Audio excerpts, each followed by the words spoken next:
بسم اللہ الرحمن الرحیم نحمدہ و نصلی علی رسولہ الکریم۔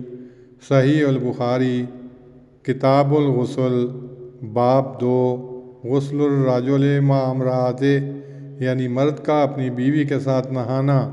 حدیث نمبر 250۔ حضرت عائشہ رضی اللہ عنہا سے روایت ہے، وہ کہتی تھیں کہ میں اور نبی صلی اللہ علیہ وسلم ایک ہی برتن یعنی پیالے سے، جسے دوہنی کہتے ہیں، نہایا کرتے تھے۔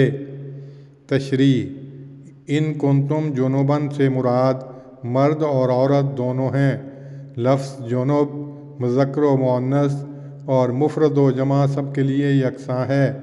قرآن مجید کا یہ حکم بلا تمیز جنس دونوں کے لیے ہے، اور اس کی تشریح نبی صلی اللہ علیہ وسلم نے عملاً فرمائی ہے، یعنی جنبی ہونے کی حالت میں آپ خود بھی نہائے اور اپنے ساتھ اپنی بیوی کو بھی نہلایا۔ اس بارے میں اکثر لوگ تساہل سے کام لیتے ہیں۔ مرد کو اپنی بیوی کے ساتھ نہانے کی چنداں پرواہ نہیں ہوتی، اور وہ خود بھی بہت سست و کاہل واقع ہوتی ہے، اور شریعت کے اس حکم کی پابندی میں نہایت لاپرواہی سے کام لیتی ہے۔ اس لیے مرد کو چاہیے کہ وہ اپنی بیوی سے بھی اس حکم کی تعمیل کرائے۔ فرق جس کا ترجمہ دوہنی کیا گیا ہے 16 رطل یعنی 9 سیر 8 چھٹانک کا ہوتا ہے۔